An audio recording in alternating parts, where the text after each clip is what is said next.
All right, so getting back into the resale docs best practices, probably the next thing to talk about is processes.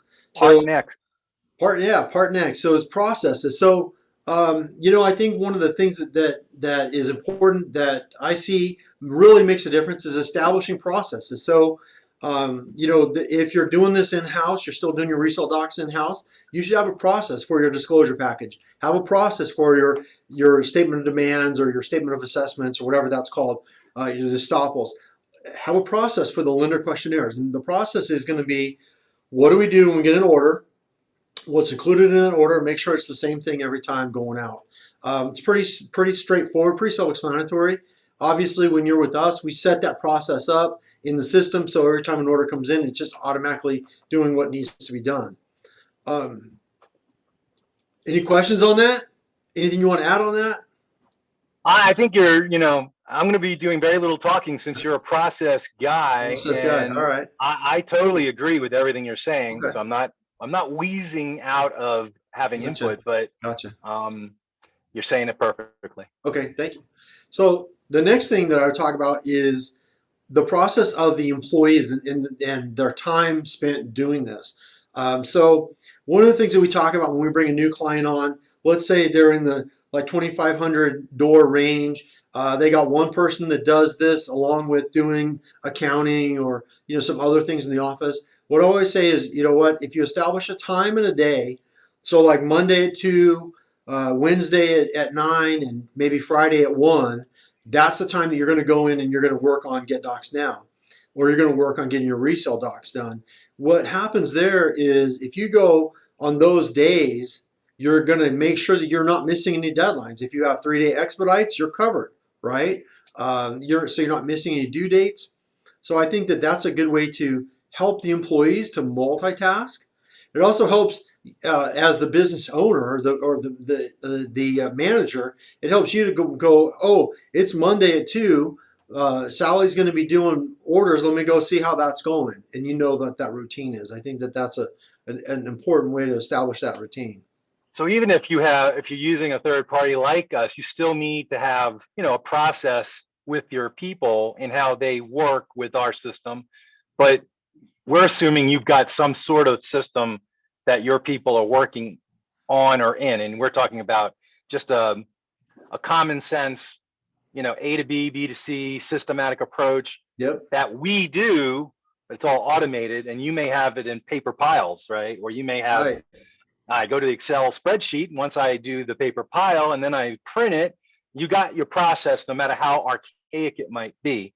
And you Right. need those people. You might be small enough where I have Mary and I have John, and those two work everything. They answer the phones, they do that. And then these 2 hours, 3 days a week, they're going to be in whatever the system is, hours or whatever you're doing in house. And so, therefore, you have to be very aware of part of the process is your people dedicating some time to it. So Right. that's Right. my input. So Yeah, no, I agree. And look, here's the theme. The underlying theme for us is always make business better, right? We want to make the business better. We want to make the things make sense and get it done. So yeah, that's that's absolutely true. abundant. And Right. then and for me, if you're using us or the thing is, if you're smaller and you're only doing, maybe a couple orders a week, we have, in fact, our range goes from our smallest client has, I think, 132 doors. They do maybe 1 or 2 orders a month.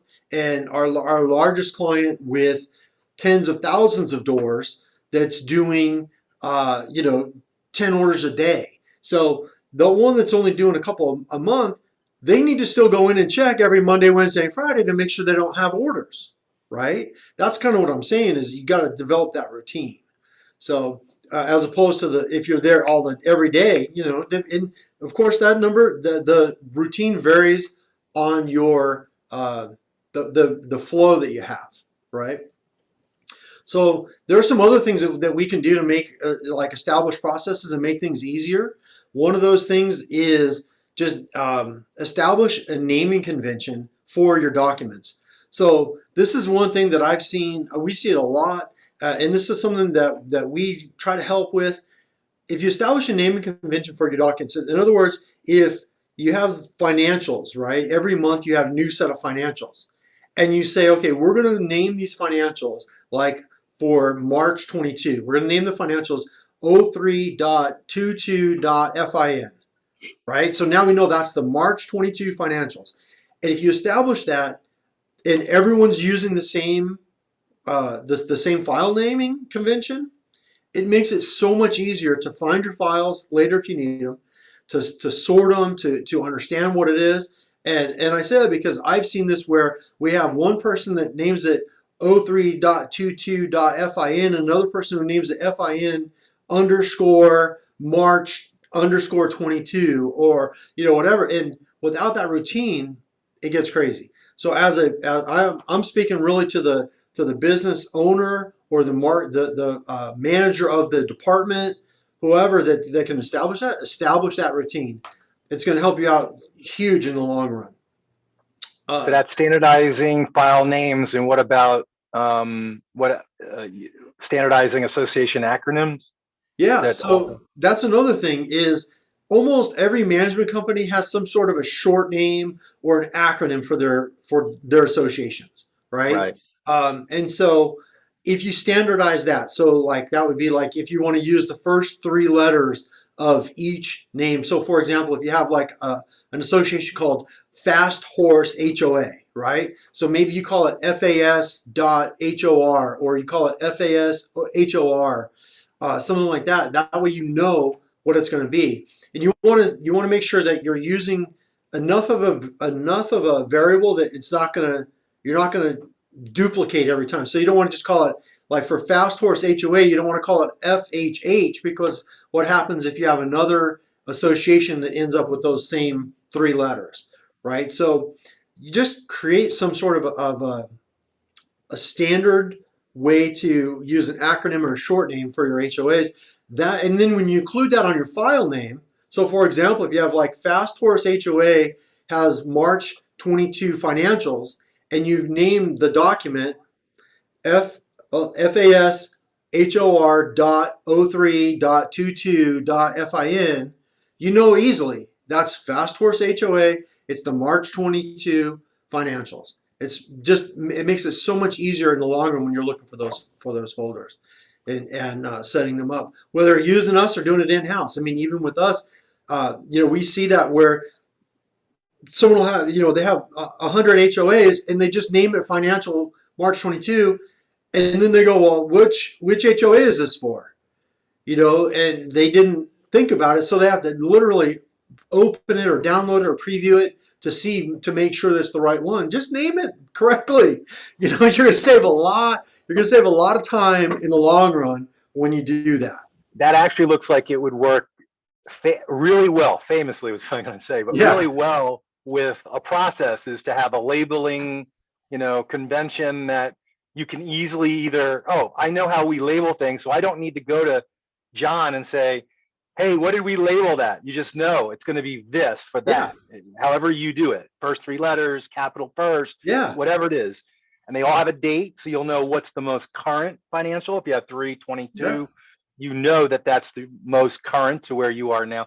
So really, it works very well. And then if you use a system, our system, a convention is very important. We're not going to go into any detail of yeah. why, but we would be requiring a convention of thought of how you label your stuff because of the ease of use of our system. Yeah. Well, let's just say this: you can save hours a month if you do it correctly with us. So Yes. we'll leave it at that. So you know what? As far as the systems go and routines, I'm gonna say just develop the systems, develop the routines, think about what in the long run is going to save time. But there's one thing. No, that was subtle. There's one thing Not. that about routines and following the standards that I want to just talk about. One of the most important things is that you don't do favors. Don't deviate from your routine. Don't do favors. Wait, but I like the board president of that HOA. We're friends. We go to lunch. We know each other. I'm the owner of the management company. I know their kids, So and what they do you? sell, So you don't want to I? give? You want to give them a discount? Well, why wouldn't I do that? Well, let's see. In most laws, the board members have to be volunteers, which means they get no remuneration. Keyword, they get no remuneration for being a board member. If Compensation, you compensation, right. no value of any If you kind. give them a discount, they're you're violating the law. So what if an employee really likes this person and they go way back and they live in the community with them, happen to work with you, Same and they thing. know they're selling? Should they have any powers of superseding your process in giving them a discount? You're the owner. You do not know it's happening. You should probably make sure that your employees don't do that, right? Correct. Absolutely. No Absolutely. compensation for that position whatsoever. Right. Right.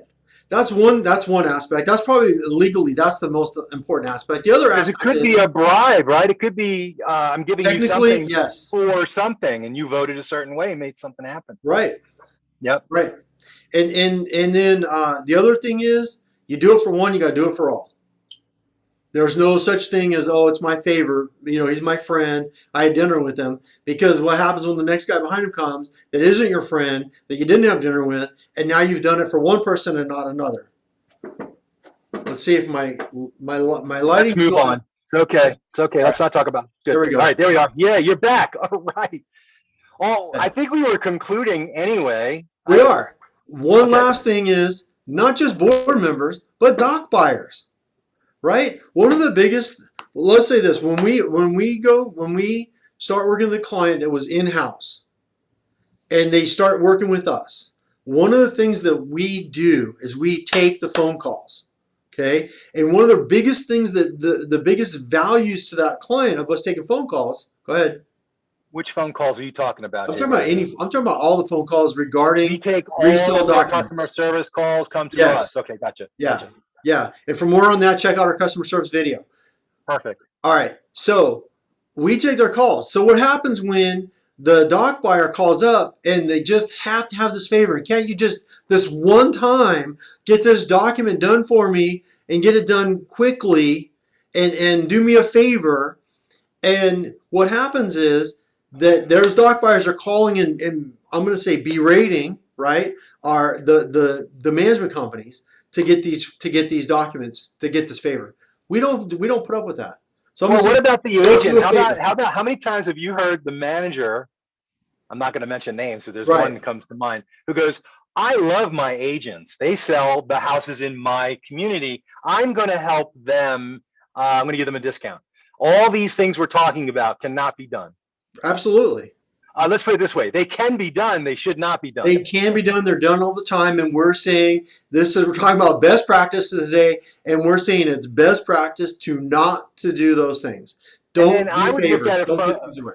and even from a bottom line standard, like if you do it for one, do it for all. Now you're talking about a 20% discount on your profit. So you really need, if it averages 20%, so you really need to be consistent. That's kind of the theme, is a process keeps you consistent. Right. Hours keeps consistency in what you deliver. And this too is consistency Yeah. in delivery. Yeah.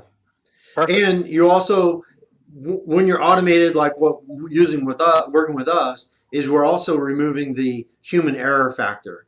And by not working with us, if you're in-house, by using these systems we talk about today, you're not removing the human error factor, but you're probably reducing it if you actually follow the routines. It's probably more of an insurance policy of making sure, the best you can. I got a process in place that, something goes wrong, I don't understand. The process must have broken down.